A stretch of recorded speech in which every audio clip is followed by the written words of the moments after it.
ಪ್ರತಿ ಬಾರಿ ಮಳೆ ಆರಂಭ ಆಗ್ಬಿಟ್ರೆ ಒಂದು ಚಿಕ್ಕ ಮಳೆ ಆದರೂ ಕೂಡ ಬೆಂಗಳೂರಿನ ಅಸಲಿ ಮುಖ ತೆರೆದುಕೊಳ್ಳುತ್ತೆ ಪ್ರತಿ ಬಾರಿಯೂ ಕೂಡ. ಈಗ ಬೆಂಗಳೂರಿನಲ್ಲಿ ನಿನ್ನೆ ಸುರಿದಂತ ಮಳೆಗೆ ಎಷ್ಟೊಂದು ಅವಾಂತರಗಳು ಸೃಷ್ಟಿಯಾಗಿದ್ದಾವೆ ಅಂತ ಅಂದ್ರೆ ರಸ್ತೆಗಳಲ್ಲಿ ಓಡಾಡೋದಕ್ಕಾಗ್ತಾ ಇಲ್ರಿ. ರಸ್ತೆಗಳಲ್ಲಿ ಓಡಾಡಕ್ಕಾಗ್ತಾ ಇಲ್ಲ, ವಾಹನಗಳು ಸಿಕ್ಕಾಕೊಂಡಿದ್ದಾವೆ, ಮ್ಯಾನ್ಹೋಲ್ಗಳಲ್ಲಿ ಮನುಷ್ಯರು ಬೀಳ್ತಾ ಇದ್ದಾರೆ. ಅಂತ ಪರಿಸ್ಥಿತಿ ಬೆಂಗಳೂರಿನಲ್ಲಿದೆ. ಬೆಂಗಳೂರಿನಲ್ಲಿ ಹೆಚ್ಚಾಯಿತು ಅವಾಂತರಗಳ ಸುರಿಮಳೆ. ಮನೆಗಳಿಗೆ ನೀರು ನುಗ್ಗಿ ನಿನ್ನೆಯಿಂದಲೂ ಕೂಡ ಜನ ಪರದಾಡ್ತಾ ಇದ್ದಾರೆ.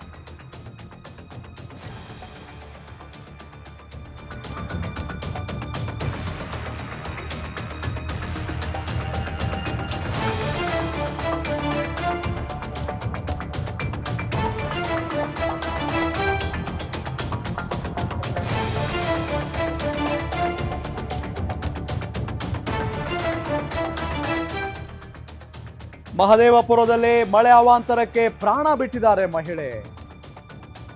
ಬೆಂಗಳೂರಿನಲ್ಲಿ ಈ ಮಳೆಯಿಂದ ಅವಾಂತರಗಳು ಸಿಕ್ಕಾಪಟ್ಟೆ ಆಗ್ತಾ ಇದೆ. ಮನೆಗಳಿಗೆ ನೀರು ನುಗ್ಗಿ ನಿನ್ನೆಯಿಂದಲೂ ಕೂಡ ಜನ ಪರದಾಡ್ತಾ ಇದ್ದಾರೆ ಪಾಪ. ನಿರಂತರ ಮಳೆಗೆ ಬೆಂಗಳೂರಿನ ರಸ್ತೆಗಳೆಲ್ಲ ಜಲಾವೃತ ಆಗಿದ್ದಾವೆ. ರಸ್ತೆಗಳು ಅಥವಾ ಕೆರೆಗಳು ಒಂದು ಗೊತ್ತಾಗ್ತಾ ಇಲ್ಲ. ಸೂಕ್ತ ಕ್ರಮ ಕೈಗೊಳ್ಳದ ಬಿಬಿಎಂಪಿ ವಿರುದ್ಧ ಜನ ಆಕ್ರೋಶವನ್ನ ವ್ಯಕ್ತಪಡಿಸ್ತಾ ಇದ್ದಾರೆ. ಬೆಂಗಳೂರಿನ ಗಲ್ಲಿಗಳಲ್ಲೂ ಕೂಡ ನೀರು ನುಗ್ಗಿದೆ.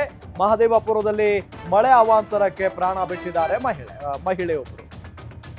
ಪ್ರತಿ ಬಾರಿಯೂ ಕೂಡ ಇದೇ ಸುದ್ದಿಯನ್ನ ನಾವು ಓದ್ತೀವಿ. ಪ್ರತಿ ಬಾರಿ ಮಳೆ ಬಂದಂತಹ ಸಂದರ್ಭದಲ್ಲಿ ಬೆಂಗಳೂರಿನ ಗಲ್ಲಿಗಳಲ್ಲಿ ನೀರು ತುಂಬಿಕೊಂಡಿದೆ, ಬೆಂಗಳೂರಿನ ಮನೆಗಳಲ್ಲಿ ನೀರು ತುಂಬಿಕೊಂಡಿದೆ, ಜನ ಪರದಾಡ್ತಾ ಇದ್ದಾರೆ. ಅಲ್ಲಿ ಅವರು ಸತ್ರು, ಇಲ್ಲಿ ಇವರು ಸತ್ರು, ಜನ ಆಕ್ರೋಶವನ್ನ ವ್ಯಕ್ತಪಡಿಸ್ತಾ ಇದ್ದಾರೆ. ಇದೆಲ್ಲವೂ ಕೂಡ ಮಾಮೂಲಿಯಾಗಿ ನಡೀತಾನೆ ಇರುತ್ತೆ ಪ್ರತಿ ವರ್ಷವೂ ಕೂಡ. ಆದ್ರೆ ಒಂದೇ ಒಂದು ವರ್ಷವೂ ಬೆಂಗಳೂರಿನ ರಸ್ತೆಗಳೆಲ್ಲವೂ ಕೂಡ ಸರಿಯಾಗಿದ್ದಾವೆ. ಬೆಂಗಳೂರಿನಲ್ಲಿ ಏನೂ ಸಮಸ್ಯೆ ಇಲ್ಲ, ಮಳೆ ಬಂದರೂ ಕೂಡ ಬೆಂಗಳೂರಿನ ಜನರಿಗೆ ಏನೂ ಸಮಸ್ಯೆ ಆಗಲ್ಲ. ಈ ರೀತಿಯಾದಂತಹ ಸುದ್ದಿಯನ್ನ ನಾವು ನೋಡೇ ಇಲ್ಲ, ನಾವು ಓದೂ ಇಲ್ಲ. ಯಾಕೆ? ಪ್ರತಿ ಸರ್ಕಾರಗಳು ಬಂದಾಗ್ಲೂ ಕೂಡ ನಾವು ಅದನ್ನ ಮಾಡ್ಬಿಡ್ತೀವಿ, ನಾವು ಇದನ್ನ ಮಾಡ್ಬಿಡ್ತೀವಿ, ಬೆಂಗಳೂರಿನಲ್ಲಿ ಯಾವುದೇ ರೀತಿಯಾದಂತಹ ಸಮಸ್ಯೆ ಇರಲ್ಲ ಅಂತ ಹೇಳ್ತಾರೆ. ಆದ್ರೆ ಪ್ರತಿ ಸರ್ಕಾರಗಳು ಬಂದಾಗ್ಲೂ ಕೂಡ ಇದೇ ಸುದ್ದಿಯನ್ನ ನಾವು ಓದ್ತಾನೆ ಇರ್ತೀವಿ. ಅಲ್ಲಿ ನೀರಿನ ಗುಂಡಿಗೆ ಬಿದ್ದು ಸಾಯೋರು ಸಾಯ್ತಾನೆ ಇರ್ತಾರೆ ಜನ. Silicon city, ITBT city, green city, ಇಡೀ ಜಗತ್ತಿಗೆ ಗೊತ್ತು ಬೆಂಗಳೂರು ಏನು ಅಂತ ಹೇಳಿ. ಆದ್ರೆ ಬೆಂಗಳೂರಿನ ಹುಳುಕು ಏನು ಅಂತ ಬೆಂಗಳೂರಿಗರಿಗೆ ಮಾತ್ರ ಗೊತ್ತಿದೆ. ಇದು ಬೆಂಗಳೂರಿನ ಹುಳುಕು. ನಿಮಗೆ ದೃಶ್ಯದಲ್ಲಿ ನಾವು ತೋರಿಸ್ತಾ ಇದ್ದೀವಿ. ಒಂದೇ ಒಂದು ಮಳೆ, ನಿನ್ನೆ ಸುರಿದಂತ ಒಂದೇ ಒಂದು ಮಳೆಗೆ ಬೆಂಗಳೂರಿನ ಜನ ಮನೆಯಲ್ಲೂ ಕೂಡ ಇರಕ್ಕಾಗ್ತಾ ಇಲ್ಲ. ಯಾಕೆ ಅಂತ ಹೇಳಿದ್ರೆ ಮನೆಗಳಿಗೆ ನೀರು ನುಗ್ಗಿದೆ. ಈ ಮಹಾಮಳೆಗೆ ಓರ್ವ ಮಹಿಳೆ ಬಲಿಯಾಗಿದ್ದಾರೆ ಪಾಪ. ಆ ಫೋಟೋದಲ್ಲಿ ನಿಮಗೆ ತೋರಿಸ್ತಾ ಇದ್ದೀವಿ. ಅದೇ ಮಹಿಳೆ ಈ ಮಳೆಗೆ ಬಲಿಯಾಗಿದ್ದಾರೆ. ಇನ್ನು ಚನ್ನಸಂದ್ರ ಮಹದೇವಪುರದಲ್ಲಿ ನೋಡಿ, ಅಲ್ಲಿ ಹೆಂಗಿದೆ ದೃಶ್ಯ. ರಸ್ತೆಗಳೆಲ್ಲವೂ ಕೂಡ ಸಂಪೂರ್ಣವಾಗಿ ಹಾಳಾಗಿ ಹೋಗಿದ್ದಾವೆ. ಮತ್ತೊಂದು ಕಡೆ ರಸ್ತೆಗಳ ರಸ್ತೆಗಳು ಆದರೆ ರಸ್ತೆ ಕಾಣಿಸ್ತಾ ಇಲ್ಲ, ಕೆರೆ ಅದು.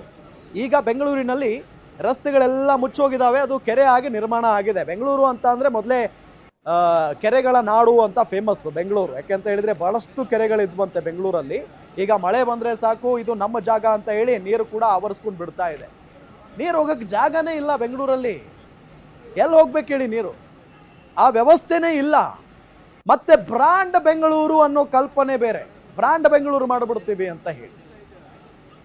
ಇದೆಲ್ಲ ಯಾವಾಗ ಸರಿ ಹೋಗುತ್ತೆ, ಯಾರು ಸರಿ ಮಾಡ್ತಾರೆ ಅನ್ನೋದು ಜನರ ಪ್ರಶ್ನೆ. ಪ್ರತಿ ಬಾರಿಯೂ ಕೂಡ ಈಗ ಮಳೆಗಾಲ ಶುರುವಾಗ್ತಾ ಇದೆ ಅಷ್ಟೇ, ಈಗ ಶುರುವಾಗ್ತಾ ಇದೆ. ಮೊದಲ ಹೆಜ್ಜೆ ಇದು. ಈ ಮೊದಲ ಹೆಜ್ಜೆಯಲ್ಲಿ ಒಂದು ಸಾವಾಗಿದೆ. ಜಸ್ಟ್ ಮೊದಲ ಮಳೆ ಇದು, ಒಂದು ಸಾವಾಗಿದೆ. ಇನ್ನೂ ಮಳೆ ಅವಾಂತರ ಜೋರಿದೆ. ಇನ್ನೂ ಮಳೆಗಾಲ ಆರಂಭ ಆಗಿಲ್ಲ. ದೊಡ್ಡ ಮಟ್ಟದ ಮಳೆ ಬರುತ್ತೆ ಈ ಬಾರಿ. ಈ ಸಂದರ್ಭದಲ್ಲಿ ಯಾವ ರೀತಿಯಾದಂತಹ ವ್ಯವಸ್ಥೆಯನ್ನ ರಾಜ್ಯ ಸರ್ಕಾರ ಮಾಡಿಕೊಂಡಿದೆ, ಯಾವ ರೀತಿಯಾದಂತಹ ವ್ಯವಸ್ಥೆಯನ್ನ ಕ್ರಮವನ್ನ ಬಿಬಿಎಂಪಿ ತೆಗೆದುಕೊಳ್ತಾ ಇದೆ, ಇದು ಬೆಂಗಳೂರಿನವರ ಪ್ರಶ್ನೆ.